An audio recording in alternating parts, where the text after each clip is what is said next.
പൊന്നാനിയിൽ ഫുട്ബോൾ ആവേശത്തിന്റെ പുതിയ ചരിത്രം. ലോകകപ്പ് ഫുട്ബോൾ മത്സരങ്ങൾ ബിഗ് സ്ക്രീനിൽ പ്രദർശിപ്പിച്ച ഫുട്ബോൾ ആരാധകർക്ക് വേറിട്ട അനുഭവം ഒരുക്കി പൊന്നാനി നഗരസഭ. എന്റെ ഇഷ്ടങ്ങൾ എന്റെ ഫാമിലിക്ക് അറിയാം. Family wedding centre.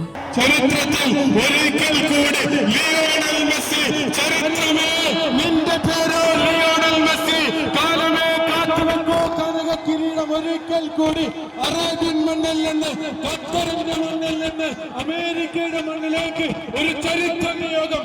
Lionel Messi, ചരിത്രമേ നിന്റെ പേരോ ലിയോണൽ മെസ്സി, കാലമേ കാത്തുവെക്കോ ആകാശത്ത് തെറ്റിത്തിരിക്കുന്ന നക്ഷത്രങ്ങൾ ഒരിക്കൽ പോലും മെറിറ്റ് സ്റ്റേഡിയത്തിലേക്ക് കാത്തുവെക്കുന്ന ലിയോണൽ മെസ്സി.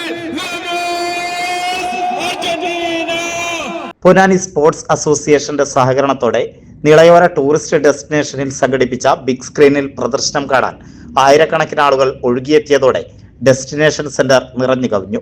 പൊന്നാനിയുടെ ചരിത്രത്തിൽ ആദ്യമായാണ് ഇത്രയും വലിയ തോതിൽ ഫുട്ബോൾ ആരാധകർ ഒരുമിച്ചിരുന്ന ലോകകപ്പ് മത്സരങ്ങൾ ആസ്വദിക്കാൻ അവസരമൊരുക്കിയത്. കുടുംബങ്ങളോടൊപ്പം എത്തിയ കായിക പ്രേമികൾ തങ്ങളുടെ ഇഷ്ട ടീമുകളെ ആവേശത്തോടെ പിന്തുണച്ച മത്സരം ആഘോഷമാക്കി. ഓരോ ഗോളിനെയും നിർണായക മുഹൂർത്തങ്ങളെയും കയ്യടികളോടെയും ആർപ്പുവിളികളോടെയും കൂടിയാണ് ആരാധകർ വരവേറ്റത്. മത്സരങ്ങൾ പ്രദർശിപ്പിക്കുന്നതിനായി നഗരസഭയൊരുക്കിയ സൗകര്യങ്ങൾക്കും മികച്ച പ്രതികരണമാണ് ലഭിച്ചത്. മത്സരം കാണാനുള്ള വേദി മാത്രമല്ല, ഫുട്ബോൾ ആരാധകരുടെ ഐക്യത്തിന്റെയും കായിക സ്നേഹത്തിന്റെയും ആഘോഷവേദിയായും ബിഗ് സ്ക്രീൻ പ്രദർശനം മാറുകയായിരുന്നു. മത്സരം തുടങ്ങുന്നതിന് മുമ്പ് ലോകകപ്പുമായുള്ള ചോദ്യങ്ങൾക്ക് മറുപടി പറഞ്ഞവർക്ക് ഉടൻ സ്നേഹോപഹാരം നൽകുന്ന മത്സര പരിപാടി കൗതുകമുണർത്തി. വിജയികൾക്ക് ചെയർപേഴ്സൺ CV സുധ സമ്മാന വിതരണം നടത്തി. ചൊവ്വാഴ്ച നടന്ന സെമി ഫൈനൽ മത്സരത്തിലെ വൻ തിരക്ക് മനസ്സിലാക്കി ബുധനാഴ്ച സ്ക്രീനിന്റെ വലിപ്പം കാണികൾക്ക് ഇരിക്കാൻ സൗകര്യവും വർദ്ധിപ്പിച്ചിരുന്നു. ഇനി ഫൈനൽ മത്സരം കാണാൻ നിളയിലേക്ക് വരുന്ന ഫുട്ബോൾ ആരാധകർക്ക് കൂടുതൽ സൗകര്യമൊരുക്കാനുള്ള തയ്യാറെടുപ്പിലാണ് സംഘാടകർ.